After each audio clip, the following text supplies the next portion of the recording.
hasta aquí. ¿Hay alguna pregunta? Vamos a ver lo de la exploración física.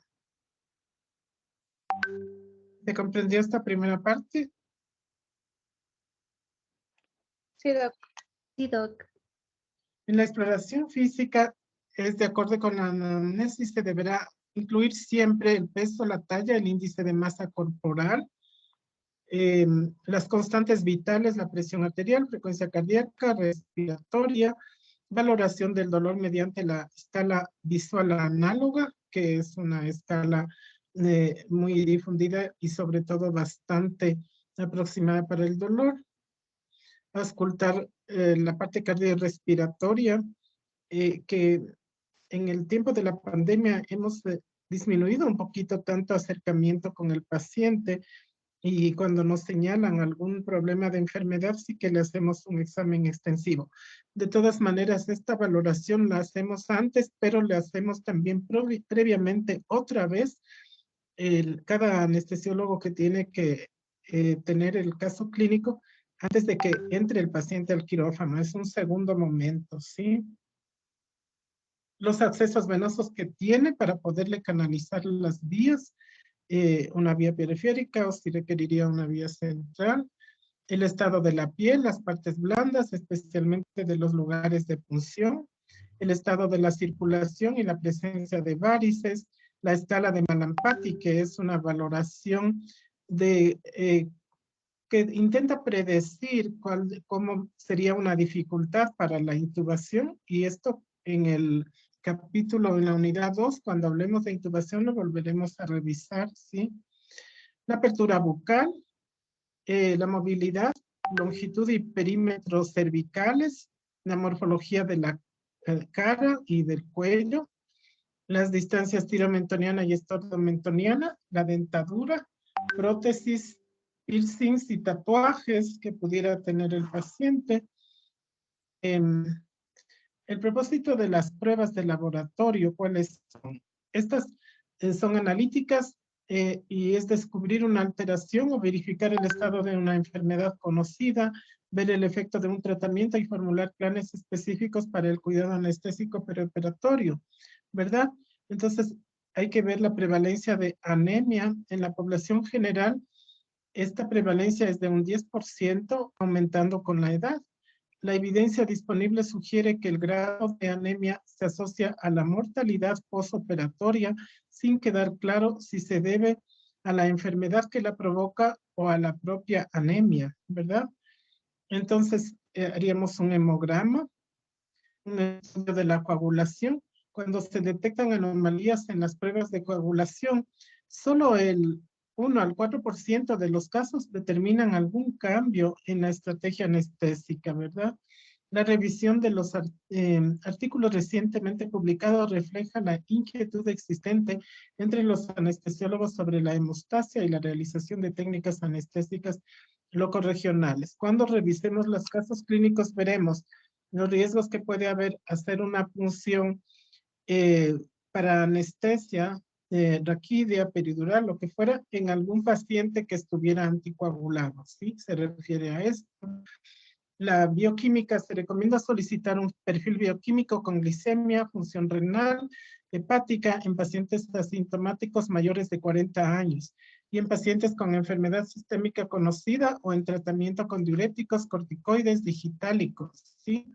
Los electrolitos, habremos de la prevalencia de valores de que no estén bien de potasio, y en pacientes asintomáticos sometidos a cirugía electiva es de 1.4%, o sea, incluso en paciente asintomático y que va a una cirugía electiva puede tener esta alteración en su potasio, por ejemplo.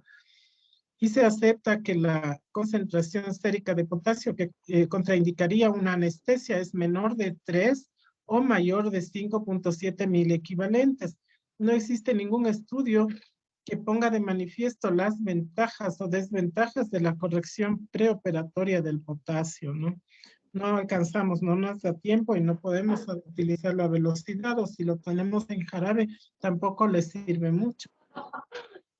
La creatinina. La insuficiencia renal leve o moderada habitualmente no produce síntomas, pero sí aumenta el riesgo de mortalidad perioperatoria.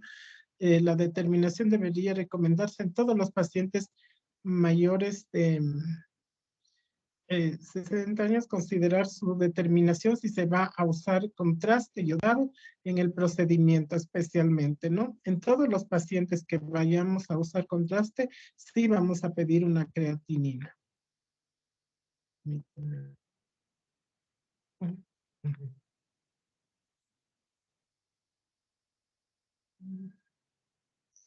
Las pruebas, la glicemia se recomienda en pacientes diabéticos, obesos, en tratamiento con esteroides, con antecedentes familiares de diabetes, o si van a ser sometidos a cardíaca, o tienen ictericia y otras manifestaciones clínicas. No se recomienda la determinación de glucosa de rutina en pacientes sanos, sino guiado por la anamnesis, ¿no? Esta glicemia. Esto en cuanto a enzimas hepáticas, sí, normalmente la elevación de estas enzimas se acompaña de ictericia y otras manifestaciones, como dijimos, y que no se recomienda su determinación de rutina, sino direccionado, porque los pacientes ya tuvieron otras pruebas que nos indican debemos solicitar esto. La prueba de embarazo. Los estudios reflejan positividad en el 0.3 al 2.2% de las pruebas realizadas de rutina en mujeres en edad fértil, en el 100% de los casos. Se produjeron cambios en el manejo clínico demorando o cancelando la cirugía. Un resultado negativo no descarta plenamente un embarazo, porque puede ser que es en un tiempo que todavía no es el adecuado. ¿No es cierto?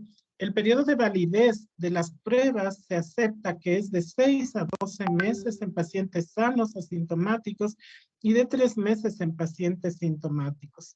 Claro que si los pacientes tienen anemia o tienen hiperglicemia, debería hacerse ese momento para ver si ha habido algún cambio, ¿verdad? El electrocardiograma.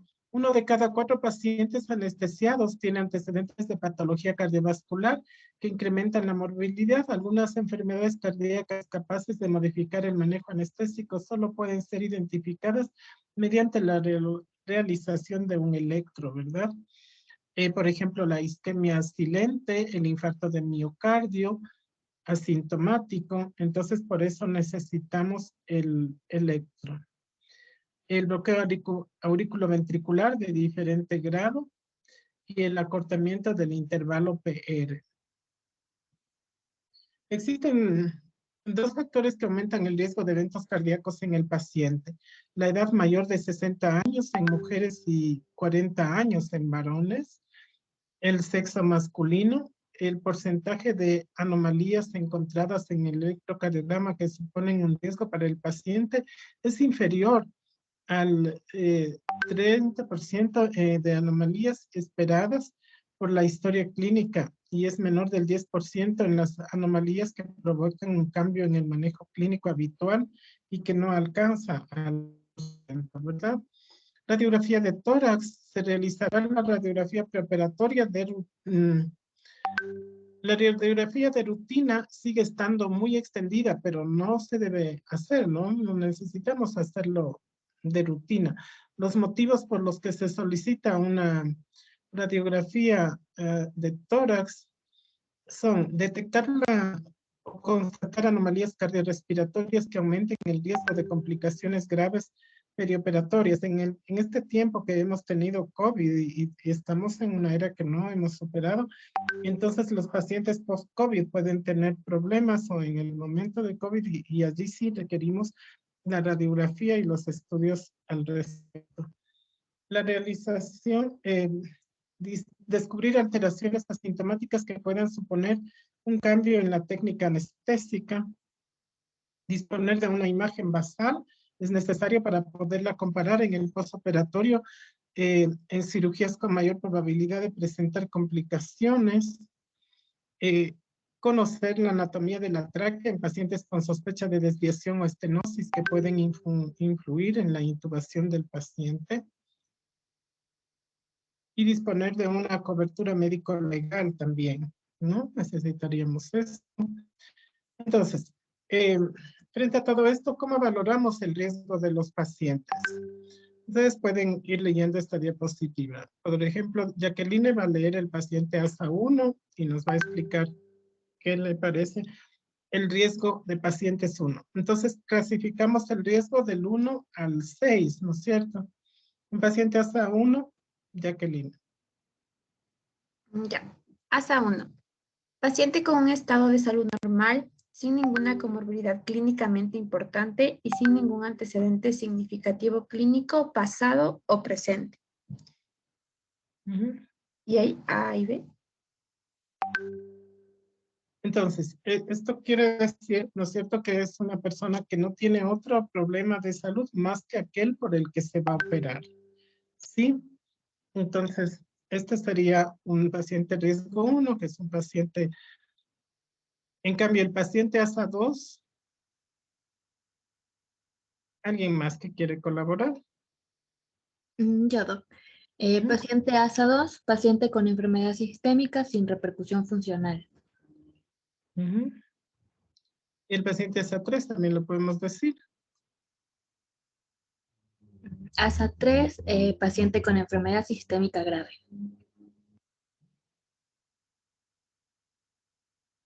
Grave que amenaza constantemente su vida, es decir, solo grave. Entonces, un paciente en el ASA 2 es paciente con enfermedad sistémica, pero que no hay una repercusión porque está controlada. Por ejemplo, una hipertensión que está llevando muy controladamente. Los extremos de la edad también están en esta clasificación ASA, tanto si son mayores de 75 años como menores de 1 año, etcétera. Ya los pondríamos ASA 2, aunque no tengan ningún otro problema. Y pacientes con extremos de peso o con menor peso del ideal también ya son ASA 2, ¿verdad? El ASA 4 es un paciente con enfermedad sistémica grave y que amenaza constantemente su vida. Tiene una enfermedad incapacitante y que es una amenaza para la vida. El paciente riesgo 4 o ASA 4 es un paciente moribundo y sin expectativas de sobrevida, de sobrevivir sin la cirugía. Y muchos lo ponen también que con o sin cirugía podría fallecer. Entonces, estos son los riesgos dados por la Asociación Americana de Anestesiólogos o la Sociedad Americana de Anestesiólogos. El paciente ASA 6 es aquel paciente que tiene muerte cerebral y que está sometido a un proceso anestésico quirúrgico para extracción de órganos, ¿no es cierto? Es decir, es el donante. Aquí nos está diciendo igual, bueno, está en esta página. Y la obesidad y el tabaquismo con repercusión sistémica pueden condicionar que un paciente ASA 1 deba ser clasificado como ASA 2, ¿no es cierto? El ASA 2 también están los pacientes con problemas cardiovasculares como la angina estable, que decíamos que es una enfermedad que está más o menos controlada. Uso ocasional de nitroglicerina. No incluye angina inestable para ASA 2, ya sería un ASA 3 por lo menos. Tolerancia al ejercicio, sin limitación al ejercicio. Hipertensión bien controlada con un fármaco. Son ASA 2, que habíamos dicho. Los pacientes con diabetes bien controladas, sin complicaciones asociadas con la diabetes. La revascularización coronaria relevante si presenta síntomas o signos actuales. Y el problema respiratorio puede ser también un ASA 2, es un paciente que tiene un EPOC con tos productiva, pero que es bien controlada con los inhaladores, ocasionalmente una infección respiratoria aguda, el asma bien controlada con inhaladores, o en el problema renal, que tenga una creatinina superior a 1.13 miligramos e inferior a 2.26 miligramos, porque si tiene más de eso ya va elevándose el riesgo, ¿verdad? Diversas clasificaciones de riesgo también asociados a la propia intervención. Entonces, ahí, podemos clasificar también las cirugías de acuerdo a la complejidad en una tipo 1, tipo 2 o B y en la tipo C. Entonces, la tipo A son los procedimientos poco invasivos, con poca alteración fisiológica y relacionados con baja morbilidad. Serán intervenciones que raramente precisarán transfusión, monitorización invasiva. Invasiva quiere decir con línea arterial, vías intravenosas centrales y una estancia postoperatoria en una unidad de cuidados críticos. Este tipo de cirugías no van a desencadenar allí. Tendría que ser un evento muy raro. En cambio, las cirugías de tipo B son procedimientos medianamente invasivos, intervenciones con moderado potencial de disfunción fisiológica, pueden en algunas ocasiones requerir administración de hemoderivados y atención postoperatoria en unidades de cuidados críticos. La tipo C, procedimientos altamente invasivos, aquellos que producen una significativa disfunción fisiológica, comúnmente requieren transfusión y cuidados críticos operatorios, las cirugías de tipo C. Entonces, por ejemplo, una cirugía de catarata es una cirugía menor, de tal manera que el paciente, aunque tenga un riesgo muy alto, la cirugía no le supone demasiado riesgo. En cambio, este mismo paciente, si se somete ya a una cirugía abdominal, su situación de riesgo ya cambia, ¿no es cierto? Él tiene riesgo.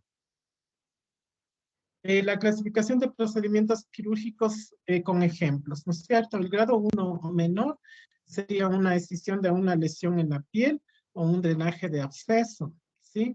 El grado 2 ya es, o intermedio, es la reparación de una hernia inguinal, varices, artroscopía de rodilla, adenoidectomía y amidalectomía.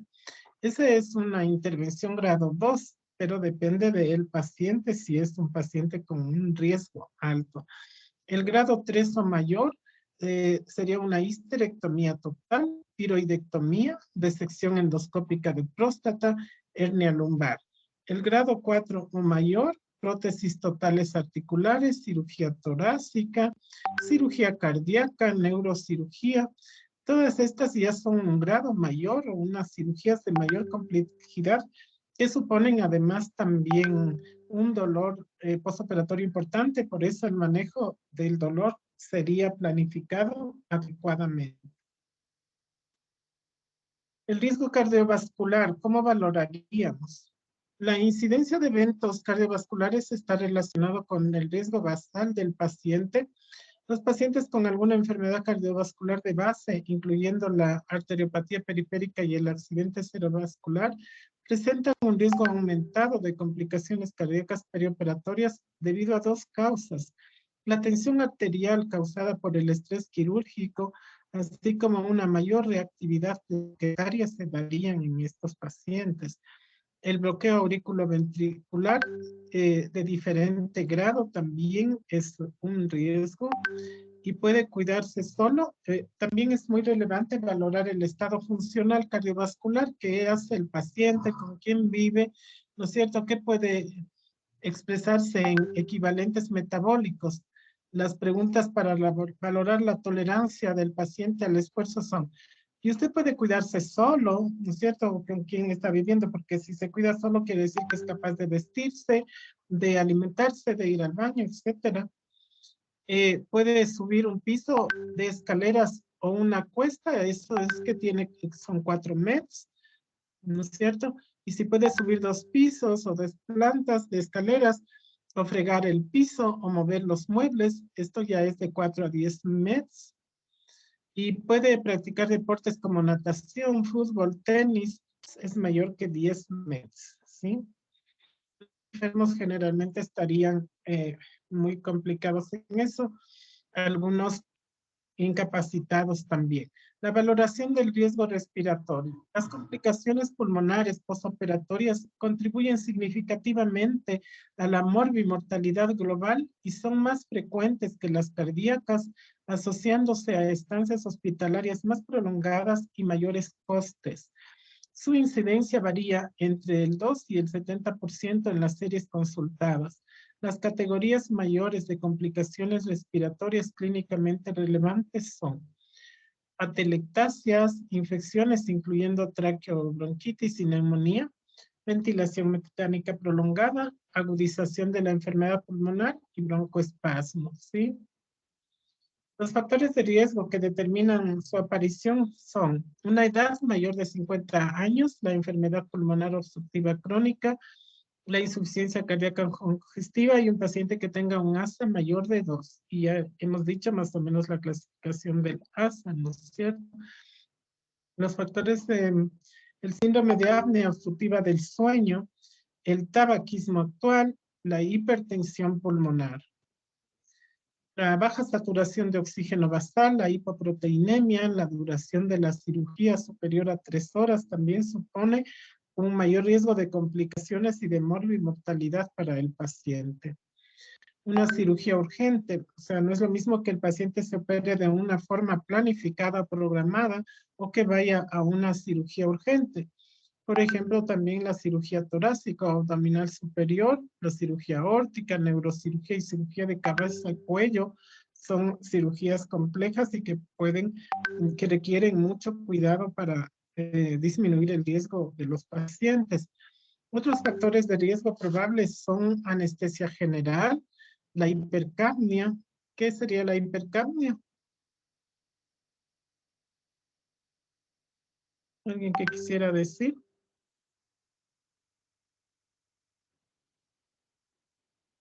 Hipercapnia. Ok, anomalías en la radiografía de tórax, tabaquismo en las 8 semanas previas. El paciente debería, por lo menos 8 semanas antes, suspender el hábito tabáquico, ¿no es cierto? Infección reciente de las vías respiratorias es igual, aumenta muchísimo más. En la actualidad, el problema de la anemia, por ejemplo, también es muy importante. La anemia preoperatoria se considera un marcador indirecto de inadecuada situación clínica del paciente y que debe ser corregida lo más pronto si es posible. Es el factor predictivo más importante de transfusión halógena que puede llevar consecuentemente, se asocia a mayor morbilidad postoperatoria y prolongación de la estancia hospitalaria. Además, altera la oxigenación y perfusión tisular y pueden ocasionar disfunción orgánica, lo cual es coherente con el aumento de mortalidad observada en la anemia aguda, que es proporcional a la reducción de la cifra de hemoglobina. En la Sociedad para el Avance en el Manejo Sanguíneo definió el concepto de manejo sanguíneo del paciente como la oportuna aplicación de la evidencia en medicina y cirugía que permita mantener la cifra de hemoglobina, la hemostasis y minimizar la pérdida sanguínea para obtener el mejor resultado en los pacientes. ¿De acuerdo? Más de la mitad de los pacientes que va a ser sometido a una intervención toma alguna medicación de forma crónica. En la consulta preanestésica, el anestesiólogo deberá decidir qué medicación tiene que mantenerse, qué fármacos deben suspenderse o sustituirse y qué tratamientos deberían iniciarse. El manejo adecuado de los fármacos antiagregantes y anticoagulantes ha sido objeto de múltiples estudios y existen guías autorizadas y recomendaciones de las sociedades científicas para optimizar la administración perioperatoria de estos medicamentos. Y como ustedes ahora están en el ciclo quirúrgico, también hay las personas que están rotando, por ejemplo, en cirugía vascular. Entonces, están familiarizándose con el uso de antiagregantes o anticoagulantes, pero estos son importantes que sean conocidos los tiempos en que deben ser retirados o cambiados con otros tipo de anticoagulante, ¿verdad? Del mismo modo, el tratamiento crónico con corticoides y la medicación del paciente diabético requieren de la existencia de un protocolo específico en cada centro. Ahora iríamos con el tema de ayuno, ¿sí? Entonces vamos a tener un receso de 5 minutos, porque ahorita vamos a ver un tema de cómo el ayuno tiene que ser observado. Van a hacer algunas preguntas sobre esto al regreso después de los 5 minutos, ¿de acuerdo? Podemos cerrar un momento la cámara y tienen 5 minutos. ¿Está bien o quieren de seguido y descansar al final? Sí, mejor Ustedes me seguir y dicen. descansamos al final. Pero sí podemos volver a entrar a la reunión porque ya se va a acabar. Ah, oh, ya. Entonces, ¿cuándo se va a terminar? En 2 minutos. Oh, ok, por eso dijimos un receso de 5, ¿no es cierto? Porque hasta que volvamos a entrar con el mismo eh, link, ¿verdad? Gracias por Sí, ayudar. Link. Entonces, volvemos a entrar y les volvemos a compartir. Hasta aquí pueden hacer alguna pregunta.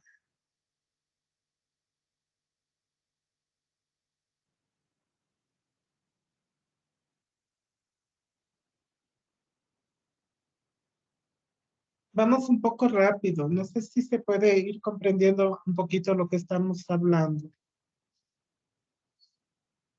Sí, está bien claro. No.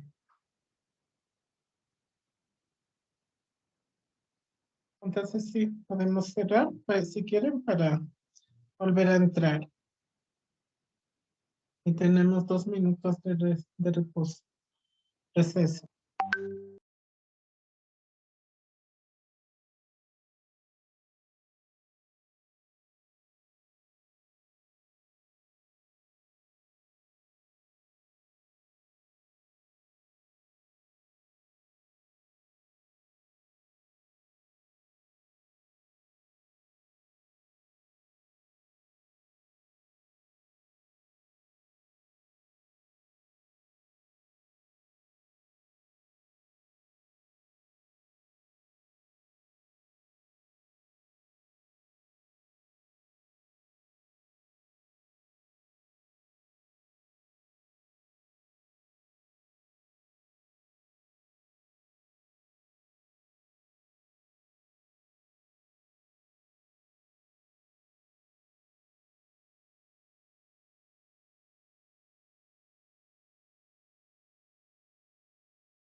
Muy bien, ya estamos otra vez, ¿no es cierto?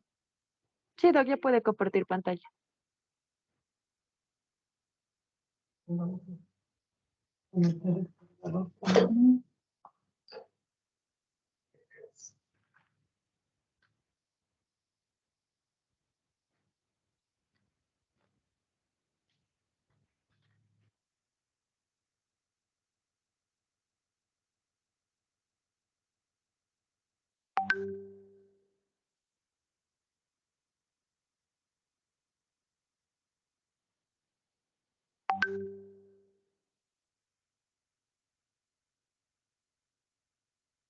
Mm,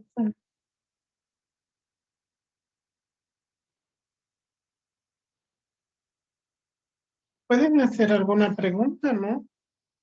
Porque yo sé que puede estar algo claro, pero ustedes lo están escuchando casi por primera vez, la consulta, ¿sí? Después los casos clínicos nos permiten ir,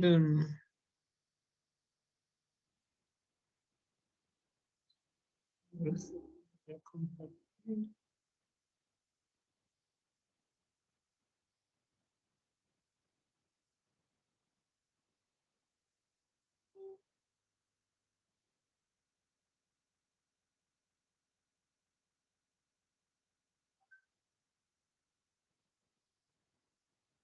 Nos habíamos quedado en la importancia del ayuno preoperatorio, ¿verdad? El ayuno es importante para cuando va a someterse a un proceso anestésico quirúrgico el paciente, porque el paciente va a perder la conciencia, aunque no haya una anestesia general, aunque fuera regional, puede requerir sedación o puede requerir convertirse a general. Es por eso, ¿no es cierto? Entonces, el ayuno preoperatorio reduce el volumen del contenido gástrico, pero no modifica el pH. La pauta clásica de ayuno preoperatorio a partir de la medianoche se ha ido modificando hacia regímenes menos estrictos, ¿no? Ya no necesitamos decirle ayunar todo el tiempo, sino 8 horas, 6 horas, como lo vamos a ir viendo. En el 1999, la ASA presentó la guía de ayuno para más universalmente utilizada para pacientes sanos, pero esto es en pacientes sanos de todas las edades en cirugía electiva. Y entonces vamos a necesitar 4 horas para leche materna, 6 horas para fórmula artificial y una comida ligera, la utilización de fármacos que disminuyen el volumen, ¿sí? La acidez del contenido gástrico no se recomienda si no existe un riesgo aumentado de aspiración gástrica. Entonces, la premedicación anestésica habrá de individualizarse en cada caso durante la consulta preanestésica, la visita preoperatoria, una actitud empática con el paciente y la explicación detallada y comprensible del proceso anestésico quirúrgico son el primer paso para una premedicación efectiva que disminuya la respuesta al estrés. En la planificación de la premedicación hay que tener en cuenta los siguientes factores. La edad es importante, el sexo, el peso, estado general, el estado de ánimo y ansiedad, el tipo y duración de la cirugía, las experiencias anestésicas pasadas, y será una prescripción clara que incluya fármacos, vía de administración, horarios, etcétera. Y entonces cuando decimos clara es que debemos escribir bonito, ¿no es cierto? No tratar que los mismos otros colegas no conseguimos adivinar estas escrituras en clave que ponen los médicos. Eh, la vía habitual será la vía oral, que no interfiere con el ayuno siempre que se tome con una pequeña cantidad de agua y no exista ni estenosis ni obstrucción del tracto digestivo. La vía intramuscular quedará reservada para casos de imposibilidad de ingesta, pacientes con problemas psiquiátricos o deterioro neurológico y puede ser útil en algunos casos en niños, pero no es muy utilizada, ¿no es cierto? Para nosotros la vía intramuscular.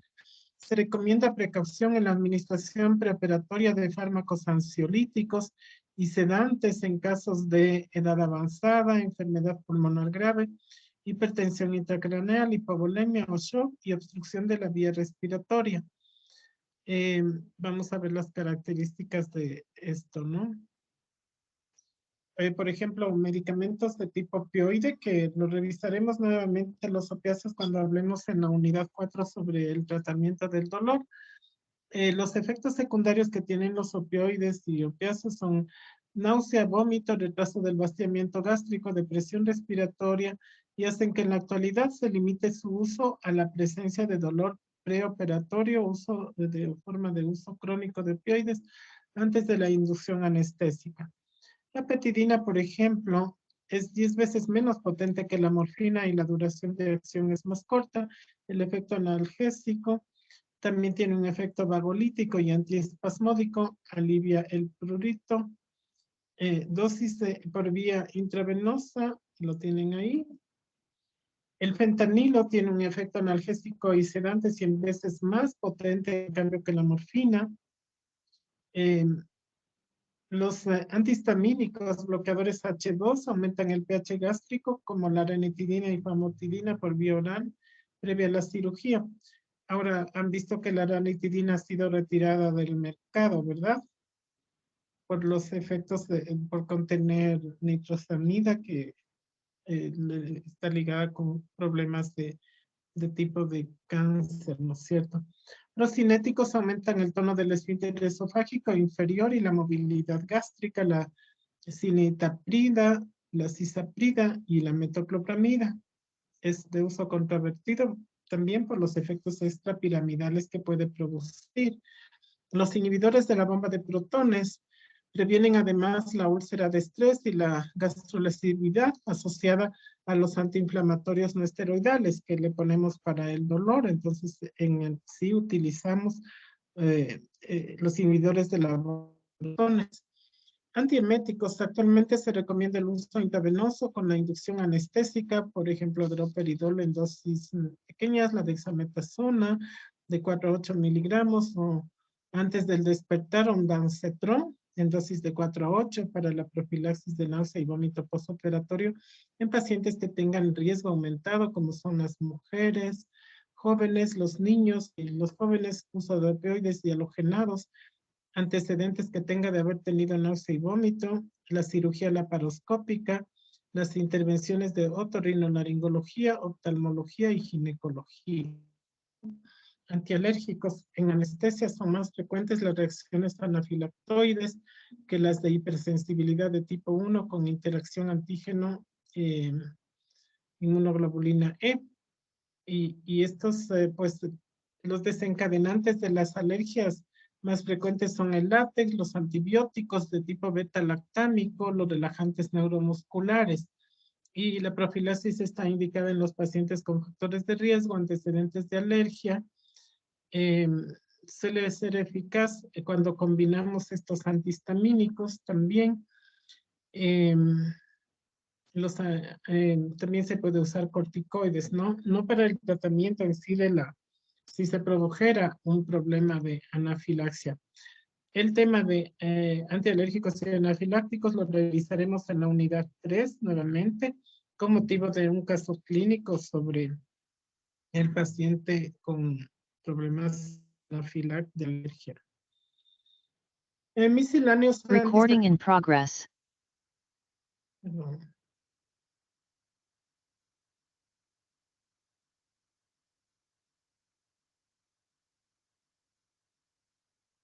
Los antihistamínicos, la dexmedetomidina y la melatonina, que también pueden ser usados. Hidroxicina, agonistas adrenérgicos H2 selectivos con efecto sedante sin afectación de la respiración espontánea. La melatonina es una hormona natural segregada por la glándula pineal en situaciones de oscuridad. Existen estudios de eficacia y seguridad que avalan el uso del periodo operatorio por sus efectos ansiolíticos y analgésicos. Y ahora vamos a pasar a al tema del consentimiento informado, ¿verdad?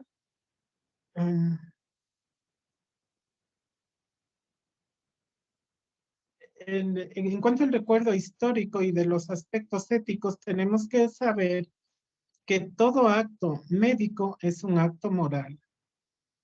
¿Qué querríamos decir con esto, Jonathan?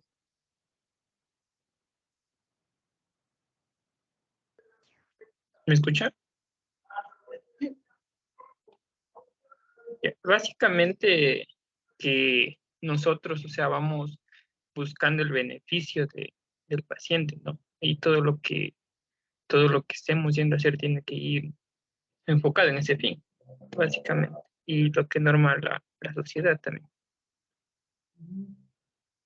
Muy bien, entonces es un acto moral por excelencia.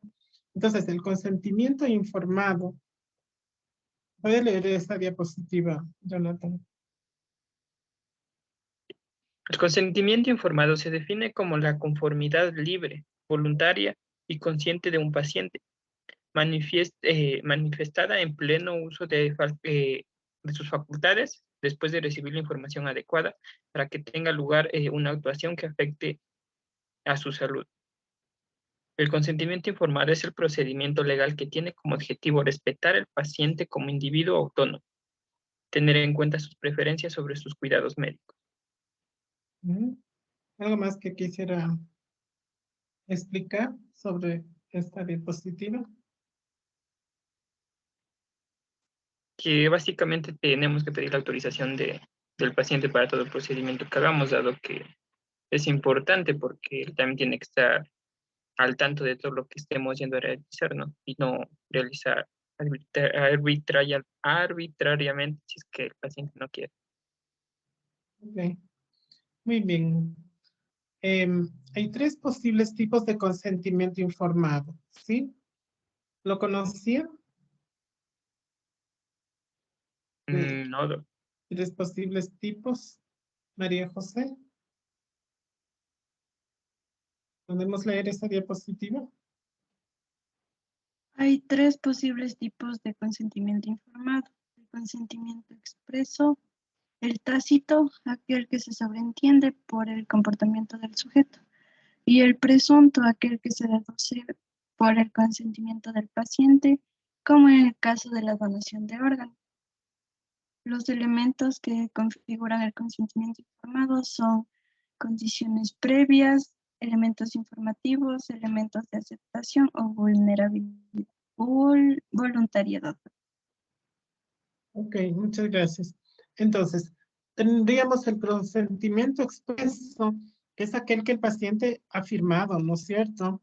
Y eso está dando un consentimiento expreso. Tácito quiere decir el hecho de que el paciente acuda, por ejemplo, a la emergencia, a la consulta del hospital, ya está dando su consentimiento para recibir un tratamiento médico, ¿no? Allí ya está implicado el conocimiento, el consentimiento tácito, pero además de eso, requiere que se le indique, por ejemplo, si él está de acuerdo que se le haga, en el caso de anestesia, por ejemplo, usted quisiera una anestesia general o regional, a veces el paciente no dice, pero si me ha dicho que me va a pinchar la espalda y cómo me va a hacer. Entonces, en estos diálogos, el paciente da su consentimiento, definitivamente el expreso, porque es el tácito. Y aquel que se sobreentiende es por el comportamiento del sujeto, ¿no es cierto? Él pues dice, no tengo nada más que puedo hacer. Como decía un paciente, si yo digo que no, ¿qué voy a hacer?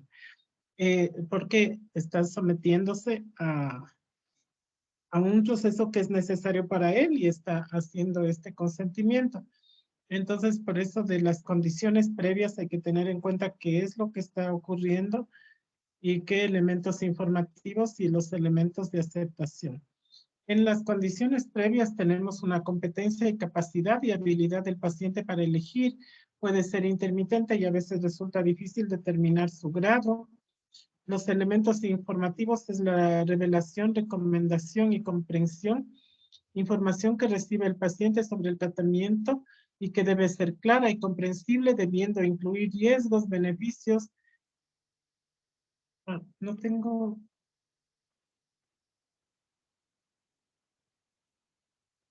No tengo la cámara, ¿verdad? No, no está prendida la cámara. No tengo. Díganos, no veo. El problema es que ahorita no lo puedo hacer. Ya lo vamos a encender. Los elementos informativos, como les he dicho, las recomendaciones y los elementos de aceptación o voluntariedad del paciente. Estos elementos se refieren a la decisión y autorización. El paciente de manera libre comunica sus decisiones una vez comprendida la información y las consecuencias de escoger una alternativa u otra. Puede ser autónoma o subrogada, ¿sí? Se debe considerar el consentimiento como una herramienta de toma conjunta y responsable de decisiones entre el médico y el paciente, y no como un mero documento médico legal que exonere al médico de responsabilidad ante posibles daños producidos por mala praxis. O sea, no tendríamos que entender así el consentimiento informado, sino es una responsabilidad conjunta. Todo acto anestésico tiene siempre un riesgo, ¿sí? Menor asumible en relación con el estado de salud previo, la edad, el tipo, la duración y la complejidad de la intervención y las posibles reacciones alérgicas u otras eventualidades que puedan ocurrir. O sea, siempre hay un riesgo.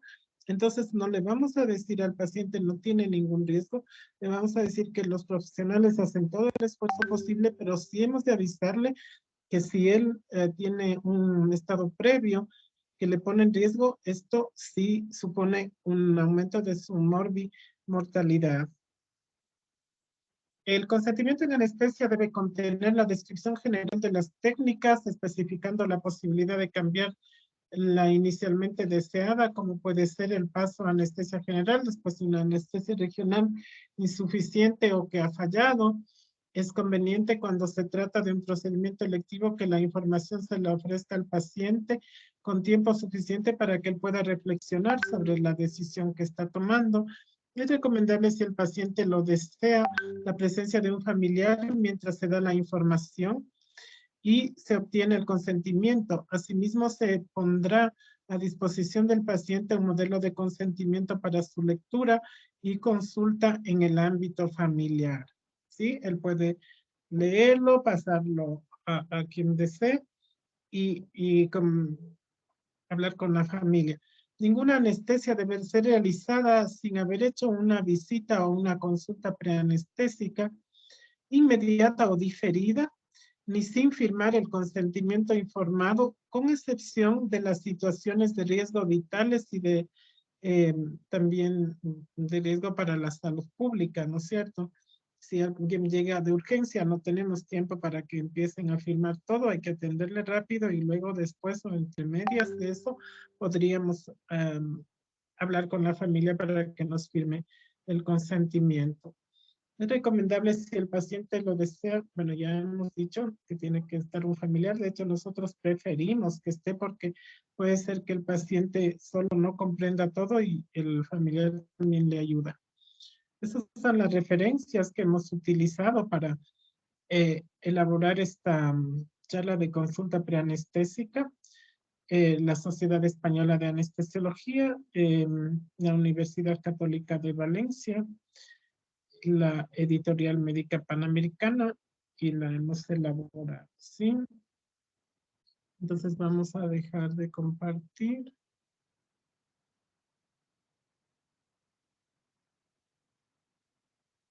Ahora podemos escuchar los comentarios con respecto al tema. Y ahora sí, permítanme poner allá. Ya podemos tener la cámara, disculpen. ¿Hay comentarios, preguntas? Doc, yo tengo una pregunta. No entendí muy bien la diferencia entre el consentimiento informado tácito y el presunto. Este dice que sería como un sobreentendido por la actitud del paciente, ¿sí? El tácito es que el paciente, como digo, viene solo el hecho de venir al hospital o de venir a nuestra consulta, ingresar a la emergencia, él está tácitamente consintiendo. Pero cuando el paciente se le explica que se le va a hacer alguna otra técnica más y le dice si él está de acuerdo, como que dice entre él, bueno, como que no me queda de otra, ¿no es cierto? Porque le dice, le tengo que poner esta inyección, le vamos a tener que intubar. Por ejemplo, cuando el COVID, muchos pacientes llegaban y eran intubados, ¿no? Ellos ya dieron su conocimiento, con sentimiento tácito, una vez ingresando, ya lo hacen. Y luego cuando le explica, pues el paciente ya con una actitud, ya lo dice, o a veces con una actitud de rechazo también nos está diciendo que no quiere. Es un poquito cómo se está comportando. ¿Estaría bien así? Sí, Doc, gracias. Este tema que hemos hablado de una forma general de la evaluación del riesgo de los pacientes, del consentimiento y la consulta preanestésica, va a ser desmenuzado a través de los casos clínicos, ¿no? Tendremos un caso clínico de cuando nosotros vamos a prevenir el riesgo de aspiración en el paciente o un paciente que tenga una enfermedad pulmonar, cómo vamos a conducirnos, etcétera. Hay algunos casos clínicos un poco como para ayudarnos mediante un seminario, un caso clínico, a comprender mejor la, la teoría presentada y también en la práctica, ¿no? Pues en la práctica han tenido que rápidamente irse como adiestrando a la velocidad a la consulta preanestésica, porque los pacientes ya van llegando y hay que hacer varias cosas, como les he dicho, revisar todo eso, revisar los antecedentes, poder hablar con ellos, explicarles y también dejar toda la constancia en el sistema, revisar sus resultados de exámenes. Entonces, esto sí nos toma a veces más de los 15 minutos que se dice por paciente, ¿no? Que nos dan. Entonces, en eso, en la práctica, pues las personas que están rotando ahora mismo han tenido que, como a fuerza, irse adiestrando un poquito, ¿sí? ¿Alguna cosa más? Bueno, por el día de hoy, entonces dejaremos aquí el tema.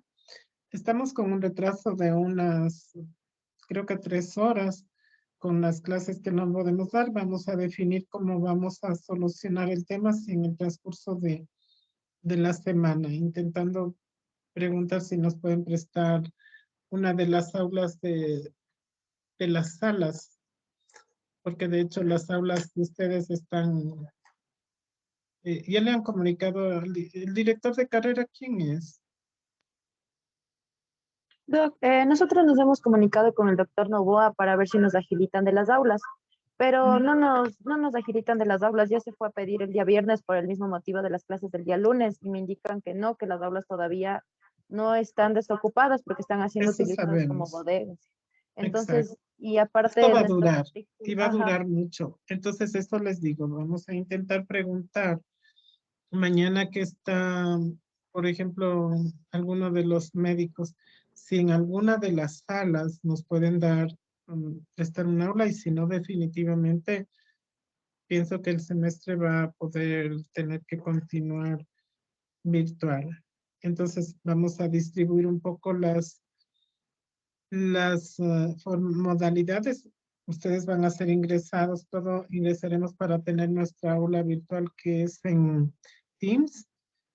Sin embargo, tendremos cada grupo que un día hacer una clase siempre con las otras tecnologías, ¿no es cierto? Vamos a ver un día Google Meet, Miro, Cisco, y algún otro que quiera ser de su elección, porque son 4 grupos y podemos ir viendo estas diferentes formas y por lo menos están en la consulta, en la práctica presencial. Esperemos que que vaya superando todo esto, ¿sí?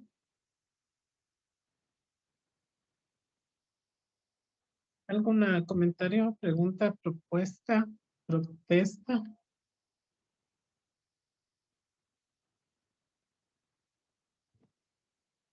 Doc, yo quería comentarle algo con respecto a las aulas. Lo que pasa es Ujú. que en todo esto del proceso para los carnets y esas cosas, y se habló con el doctor Novoa y el doctor encargado de la central es el doctor Almeida, que es neurólogo ahí del hospital, no sé si usted le conozca. Entonces, él nos dijo que, o sea, que las aulas definitivamente no nos van a dar y que tampoco nos pueden prestar como que otro lugar. Lo que habían propuesto es que una aula que está vacía, dividirla en dos para que los dos paralelos de décimo puedan recibir clases, pero solo esa es la única propuesta que está sobre la mesa, o sea, no hay nada más, pero hasta que aprueben eso, porque eso es dinero y todo, y, o sea, lleva tiempo, entonces, por comentarle cómo está la situación, Doc. Sí, la sé, la conozco, entonces, como les digo, mañana esperemos que tenemos un poquito de tiempo y poder hablar para ver si nos pueden prestar una de en las salas, como les digo, pero tenemos que hablar con los médicos. Estas salas son para reunión del servicio o reunión con los internos, ¿sí? Y vemos cómo están en ese tiempo, en la hora del lunes, entre 3 y 4, a ver si podemos tener algún rato. Vamos a intentar eso como última opción. Y si no, pues em, han tomado como opción ir a dar la clase en la facultad, la presencial. Quizá podría ser una vez al mes, pero todas las semanas es un poquito complicado por el traslado. Ya saben ustedes, si es que ese día tienen varias clases allá, tal vez solo su tutor se traslada, pero si ustedes tienen clases anteriores en la casa, en virtual, muy difícil es que puedan trasladarse. Entonces, todo eso lo vamos a analizar en estos días, ¿de acuerdo? Listo. Sí tendremos clase, aunque fuera un par de veces o una vez en el aula de simulación. Allí sí iremos a la facultad. Sin embargo, eso para que sea aprovechado, tendría que ser un día que ustedes puedan pedir permiso desde la mañana o así, porque solamente en unas 2 horas de la tarde, no sé si alcanzan todos a hacer la práctica, pero eso ya lo veremos más después, o a lo mejor un sábado, ¿sí? ¿De acuerdo? Entonces, daríamos por terminado la clase de hoy. Doc, Ujú. Doc, tal vez hay la posibilidad de que nos haga llegar las diapositivas para nosotros poder leer también aparte y repasar. Podemos repasar estas o ya les voy a mandar un texto de referencia, ¿no es cierto? Un poquito como referencia para que no tengan solo lo de la diapositiva, sino tengan todo el artículo. Y como les he dicho, podemos también ver en la webgrafía, igual, cuando les presento una bibliografía es de dónde hemos sacado, o sea que podemos revisar el artículo todo y no solamente una parte, ¿no? Porque cuando vamos a hacer por partes las explicaciones, habrá un grupo que va a presentar un caso clínico sobre problema respiratorio, problema pulmonar, entonces va a centrarse a indicar cuándo lo pulmonar, y ya hemos hablado un poquito, la radiografía de tórax, todas estas cosas. Es decir, esto es como una generalidad y luego lo vamos a ir haciendo por partes y por grupos para comprender mejor este tema. Y les voy a mandar todo el texto, ¿sí? Completo, para poder tener como referencia. No hay problema. Ok, Doc, gracias. Con mucho gusto. Entonces, quedaríamos así y en principio para los horarios, porque los lunes no podemos, si no es a las 3, dicen ustedes que sería tipo 9 y eso ya es bien tarde. Así que hablaremos para ver qué va a pasar. Que tengan buena noche. Gracias a todos por su participación. Gracias. Gracias, Doc. Gracias, Doc. Gracias, Doc. Luego, Doc. Buenas noches. Recording stopped.